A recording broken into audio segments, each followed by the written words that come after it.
Salut à tous, petite vidéo FAQ parce que je vois qu'il y a beaucoup de questions. Je dois peut-être pas être assez précis dans mes autres vidéos, donc je fais un petit FAQ pour répondre à toutes ces questions.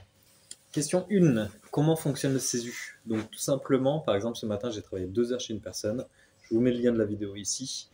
J'ai travaillé 2 heures là-bas, je suis à 30 € de l'heure, donc j'ai gagné 60 € à la fin de mon intervention. La dame s'est connectée à l'URSSAF. Elle a déclaré Gwendal pendant 2 heures à 30 € de l'heure, ce qui fait 60 €. Moi, d'ici 2-3 jours, je reçois mes 60 €. Elle a eu quelques charges par-dessus, mais elle va être prélevée à peu près sur 60 €, on va dire, elle va être prélevée que de 45 € parce qu'elle va avoir le droit à moins 50%. Et elle a mis en place l'avance immédiate. Si vous voulez être coaché là-dessus, si vous voulez être coaché sur comment marche le CESU, comment se lancer, le matériel, comment trouver des clients, tout ce dont vous avez besoin, toutes vos questions qui vous intéressent pour faire comme moi, soit pour le faire à plein temps, soit pour le faire que les week-ends. Dans la description, vous avez mon lien Patreon et écoutez, abonnez-vous. Sur la partie coach, je ne prends que 10 personnes maximum parce que je veux que ça reste de la qualité. Je ne veux pas non plus faire une usine. Donc voilà, si ça vous intéresse, 10 personnes max, vous pouvez me poser toutes les questions, j'y répondrai. On s'appelle une fois par semaine, on fait un topo, carte de visite, voilà, je vous aide sur tout ça. Question 2, le taux horaire. Combien je dois me faire payer? Alors là, ça va dépendre de beaucoup de choses. Ça va dépendre de où vous êtes, ça va dépendre de la concurrence que vous avez à côté, ça va dépendre de votre matériel, ça va dépendre de vos qualités et ça va dépendre de quelle valeur vous vous donnez. J'ai mis beaucoup de temps à augmenter mes tarifs, j'ai commencé à 15 € de l'heure. Clairement, c'est pas assez. Clairement, enfin, pour commencer, c'est bien parce que ça peut donner une masse de clients. Beaucoup de gens vont venir vous voir car il n'y a quasiment personne qui fait ce taux horaire. Surtout si vous travaillez bien, vous allez tout exploser très vite. Mais il faudra rapidement monter votre taux horaire parce que c'est pas assez. Vous ne pourrez pas en vivre sereinement. Donc maintenant, je suis à 30 € de l'heure et grâce au devis, j'arrive même à taper du 70 € en moyenne par mois. Parce que détail de haie, je l'ai fait au devis. Je ne veux pas aller travailler à l'heure. Je ne veux pas me sentir obligé de ne pas pouvoir prendre de pause si d'un seul coup je suis un petit peu mal au dos, mal au bras, ou s'il y a des journées je me sens super bien et que je tords, je ne prends pas de pause. Voilà, je préfère le faire au devis. 3. Les listes des travaux. Pour les jardins, vous pouvez faire de la tonte, de la taille, du désherbage, évacuer les déchets. Qu'est-ce que vous pouvez faire de désherber, planter? Vous pouvez faire du petit bricolage, changer une poignée. Vous pouvez changer une ampoule, monter des meubles, réparer des meubles, peindre même un mur.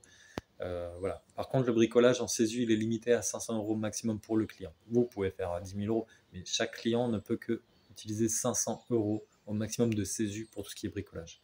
Vous pouvez aussi faire de l'informatique. Vous pouvez aussi aider les gens en informatique. Donc, si vous y connaissez un minimum, clairement, souvent c'est très simple. C'est faire une déclaration. C'est faire une déclaration, voilà, il n'y a vraiment rien de très compliqué et ça prend souvent le temps d'allumer l'ordinateur. Ils ont des trucs qui rament, ça prend facilement 1 heure. Et en plus, surtout, vous leur enlevez une énorme épine du pied. Donc, leur dire voilà 30 € de l'heure pour leur faire un compte Gmail, ça passe, il n'y a aucun problème. Prochaine question. Qui peut bénéficier du CESU? Tout le monde. Tout le monde. Donc par contre, il y a un avantage, c'est-à-dire que tout le monde peut bénéficier du CESU. Par contre, si la personne a plus de 70 ans, elle paiera encore moins de charges. Donc finalement, avec les moins de 50%, elle paiera vraiment pas beaucoup. C'est-à-dire que si elle vous paye 60 €, elle va à peine payer 40 balles. Donc c'est vraiment bien. Les personnes handicapées aussi à plus de 80% ont le droit à ça. Sinon, après, toute personne majeure peut faire appel à vous et il y aura quand même une réduction d'impôt.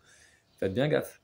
Par exemple, sur 100 € que vous recevez, eux, ils ont quand même des charges dessus, quasiment 75%. Donc, sur les 100 € que vous touchez, eux, ils vont au total tout payer 175 et il y aura moins 50% sur ces 175. Donc voilà, bien faire gaffe quand vous discutez avec vos clients, ne leur dites pas si vous me payez 100 €, vous n'allez payer que 50.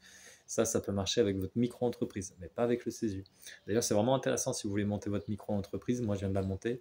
On peut avoir le droit au service à la personne. C'est génial. Est-ce que je peux cumuler le CESU avec mon travail?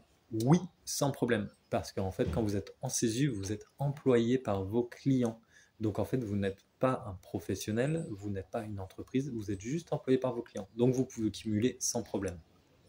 Est-ce qu'il faut avoir une comptabilité en CESU? Alors vous n'êtes pas obligé, clairement. Vous pouvez juste aller travailler, faire confiance aux gens et tout. Moi, j'ai une comptabilité, mais au carré, avec des pourcentages et tout, pour savoir exactement où je vais, qui m'a payé, qui a oublié de me payer, s'ils m'ont bien payé ce que j'avais travaillé et tout, parce que ça peut aller vite, hein. Si vous commencez à faire 3-4 clients dans la journée pendant une semaine, à un moment vous savez plus où ça en est. Donc pas besoin de faire non plus un truc de dingue, mais sur Excel, voilà, dire telle personne m'a embauché tel jour, telle heure, j'ai facturé tant, il me manque tant, et voilà, et dès qu'elle vous paye, vous allez rectifier ça, voilà, cette personne m'a payé et tout.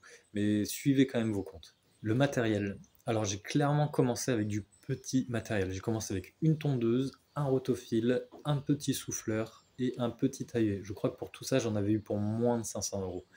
Maintenant, en plus, avec le Bon Coin, vous pouvez clairement trouver des super offres, des super affaires. Aujourd'hui, je suis à peu près à 5 000 euros de matériel, grosso modo. Et, mais ça, je l'ai acquis au fur et à mesure. Ça fait 10 ans. Donc là, maintenant, j'ai acheté vraiment du gros matériel, des trucs électriques, ça coûte la peau des fesses. Par contre, c'est vachement mieux pour le corps, pour le bruit, pour l'odeur. Euh, mais vous pouvez commencer avec vraiment petit. Donc si vous commencez avec du petit matériel, vous commencez avec un petit horaire. Mais par exemple, même si vous commencez à 15 euros de l'heure, vous faites 10 heures, c'est 150 euros. Donc vous faites 10 heures, 150 euros. Si vous êtes un petit peu rentre dedans, vous pouvez le faire presque en une journée si vous comptez la déchetterie. C'est-à-dire qu'en 10 jours, vous faites 1500, vous pouvez, voilà, au début, investissez, achetez du bon matériel, investissez un max, et derrière, vous augmenterez vos tarifs. Et de toute façon, une fois que les gens auront confiance en vous, auront vu votre travail, vous pourrez continuer à augmenter, ils continueront à vous appeler. Surtout, surtout, surtout que plus vous allez augmenter, plus vous serez respecté. Plus vous serez respecté, plus vous pouvez augmenter. C'est un cercle vertueux en fait. Mais écoutez, j'ai pris une petite demi-heure de mon temps pour faire cette vidéo rapidement. J'espère que si vous aviez des questions, j'y ai répondu. Si vous avez d'autres questions, si je n'ai pas répondu à tout, n'hésitez pas, envoyez-moi vos questions dans ce commentaire et je ferai des FAQ régulièrement pour répondre à vos questions. Parce que moi, étant donné que je suis déjà bien avancé dans ce travail-là, j'oublie certainement plein de petits détails qui étaient très importants au début, mais que je ne vois pas maintenant. Donc envoyez-moi vos questions. Prochaine FAQ d'ici à un mois maximum. Et en attendant, je vous dis passez une bonne journée. Et puis ceux qui veulent nous rejoindre, bienvenue dans la Team Factotum. Allez, ciao.